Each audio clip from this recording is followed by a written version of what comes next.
Hello good evening बच्चों। आज मैंने सवेरे करीब 25 मिनट्स का वीडियो अपलोड किया था, जो कि हो ही नहीं पाया क्योंकि उसकी लेंथ ज़्यादा थी, तो वो अपलोड ही नहीं हुआ। और मैं परेशान हुई क्योंकि मेरे पास ना ही लैपटॉप है ना ही कंप्यूटर है जो उससे मैं कर सकूँ। सिर्फ मेरे पास एक फ़ोन है, मैं उसी से आपको वीडियो अपलोड कर रही हूँ। आज हम अभी तक मैंने आपको स्वपोषी कैसे अपना भोजन तैयार करते हैं, प्रकाश संश्लेषण से, फोटोसिंथेसिस से, वो सब आप लोगों को बता दिया। अब हम आ रहे हैं विषम पोषियों पे, दैट इज़ हेटेरोट्रॉफ्स। उन लोग अपना खाना या डाइजेस्टिव सिस्टम उनका कैसा है। सबसे सूक्ष्म जो जंतु है अमीबा, उसका मैंने आप लोगों को डायग्राम दिया था ड्रॉ करने के लिए। वो एक कोशिका का जंतु है या यूनिसेलुलर कहते हैं उसको इंग्लिश में। एक कोशिका में सोचिए, उस सांस भी लेता, खाता भी है, डाइजेशन भी, सारे सिस्टम उसके एक कोशिका में सारे फंक्शन उसके हो जाते हैं। वो आपने देखा किस तरह वो खाना लेता है और किस तरह वो वेस्ट निकालता है, वो सारा कुछ आपने एक डायग्राम में देख लिया होगा और समझ लिया होगा। अब हम जो कॉम्प्लेक्स टिश्यूज़ के साथ होते हैं जीव जंतु, जैसे हम लोग हैं, हम लोग के कई टिश्यूज़, आप लोगों को वो बताया था, सेल्स, एक तरह के सेल्स मिलके टिश्यूज़ बनते हैं और एक तरह के टिश्यूज़ मिलके ऑर्गन्स बनते हैं, और एक तरह का फंक्शन करने के लिए कई तरह के उसमें ऑर्गन्स मिलके पूरा एक सिस्टम बनाते हैं, ऑर्गन सिस्टम। पूरे ऑर्गन सिस्टम्स जो बनते हैं उससे एक ऑर्गेनिज्म या एक इंसान या एक जीव बनता है। ये सारा कुछ हम आपको कई बार एक्सप्लेन कर चुके हैं क्लास में भी, तो आपको सही से समझ में आना चाहिए। सबसे पहले हम इसके लिए एक छोटा सा एक्सपेरिमेंट आपको करते हैं कि जो खाना हम लेते हैं, जो हम खाना खाते हैं, वो वैसे ही हमारे शरीर में सोखा नहीं जाता या एब्जॉर्ब नहीं होता है। वो उसको कॉम्प्लेक्स होता है, जटिल रूप में होता है, उसको हम सिंपल रूप में ही डाइजेस्ट कर सकते हैं या हज़म कर सकते हैं। तो उसके लिए सबसे पहले मुंह में हमारा खाना जाता है। आप कोई अच्छा खाना देखते तो आपके मुंह में पानी आता है ना, राल आती है, वो सलाइवा बोलते हैं। तो उस सलाइवा में, सलाइवा जो है खाने पे, वहीं पे वो खाने पे एक्ट करना शुरू करता है और कॉम्प्लेक्स जो होता है, जो जटिल खाना होता है, उसको वो तोड़ के सिंपल बनाता है कुछ। अब उसके लिए एक एक्सपेरिमेंट है। आप 2 टेस्ट ट्यूब लीजिए, एक ए और एक बी, और दोनों टेस्ट ट्यूब्स में 1-1 ml आप मंड या स्टार्च जो बोला जाता है वो 1-1 ml ले लीजिए, और टेस्ट ट्यूब ए में 1 ml अपनी राल लेके मिला दीजिए, और दोनों टेस्ट ट्यूब को अनडिस्टर्ब, एकदम डिस्टर्ब ना करें, उसको रख दीजिए सीधा आधा घंटे के लिए। उसके बाद आधा घंटे के बाद आप आयोडीन सोल्यूशन दोनों में डाल दीजिए। अब आप देखेंगे एक कलर चेंज होता है, एक में कलर चेंज नहीं होता है। तो कौन से वाले में नहीं होगा चेंज? टेस्ट ट्यूब ए में, क्योंकि उसमें हमने अपनी राल डाली थी।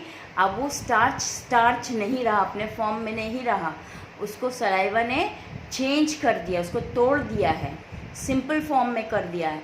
और दूसरे वाले में तो स्टार्च है ही, तो उसका कलर चेंज हो जाएगा। तो इस तरह से ये आपको समझ में आया कि किस तरह हमारा शरीर में खाना जाके कैसे फॉर्म में चेंज हो जाता है।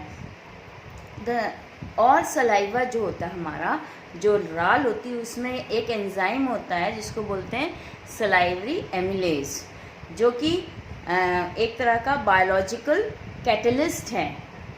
बायोलॉजिकल कैटलिस्ट मतलब जो कि कोई रिएक्शन को तेज़ी रफ्तार देने के लिए होता है। कैटलिस्ट मतलब जल्दी से जल्दी वो चीज़ क्रिया हो जाए, उसके लिए। Salivary amylase breaks down starch which is a complex molecule to give sugar. तो शुगर में तब्दील कर देता है क्या? सलाइवरी एमिलेज जो है, जो हमारे राल में होता है, वो जो कॉम्प्लेक्स मॉलिक्यूल होता है, स्टार्च का मॉलिक्यूल, आप समझ रहे हैं क्या होता है? अणु। तो अणु को वो तोड़ के शुगर में तब्दील करता है। The food is mix thoroughly with saliva and moved around the mouth while chewing by the muscular tongue. तो इसीलिए हम लोग को कहा, बड़े बूढ़े भी कहते थे ना, धीमे धीमे खाना खूब चबा चबा के खाओ ताकि अच्छे से तुम्हारा डाइजेशन अच्छा हो।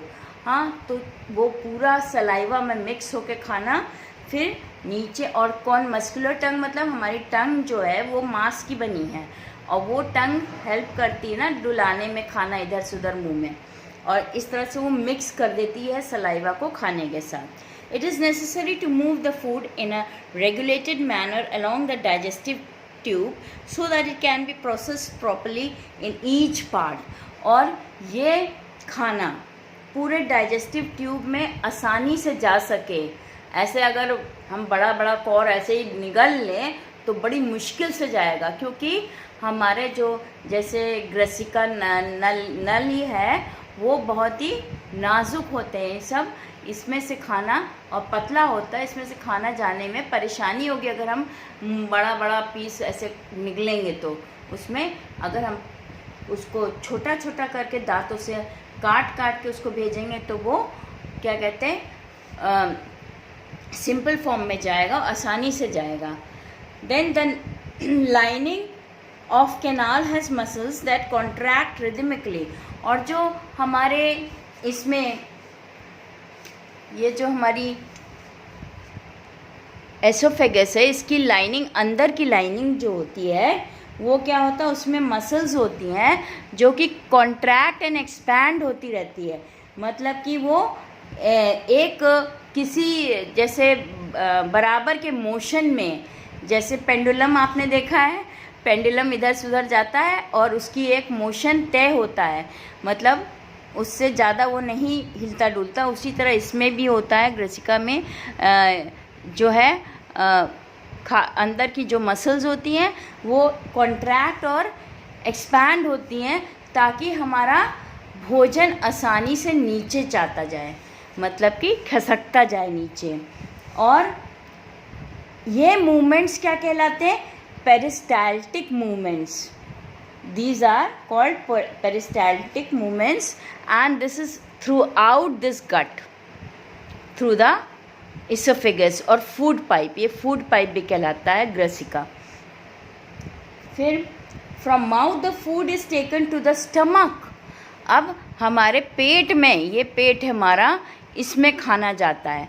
जब हम खाना खाते हैं तो वो हम यहाँ पे सलाइवा काम करता है, उस पर हम लोग चबाते हैं, उसको बारीक करते, फिर वो धीरे धीरे खिसक के वो पेट में जाता है। And through the food pipe या एसोफेगस के थ्रू वो पेट में जाता है। और पेट थोड़ा सा देखिए बड़ा है, ये तो पतला नली है, लेकिन ये पेट जो है बड़ा है, जिसमें जो वो एक्सपैंड होता है, ये एक्सपैंड हो सकता है, मतलब ये बड़ा आकार ले सकता है जब हम खाना इसमें एंटर होता है। तो the muscular walls of the stomach help in mixing the food thoroughly with more digestive juices. अब यहाँ पे खाना फिर आके, और यहाँ पे गैस्ट्रिक जूसेस होती हैं आमाशय में, ये जो है खाने को और मिक्स करके और उसको सिंपल बनाती हैं, और इस तरह से ये खाना यहाँ पे मिक्स होता है अच्छे से।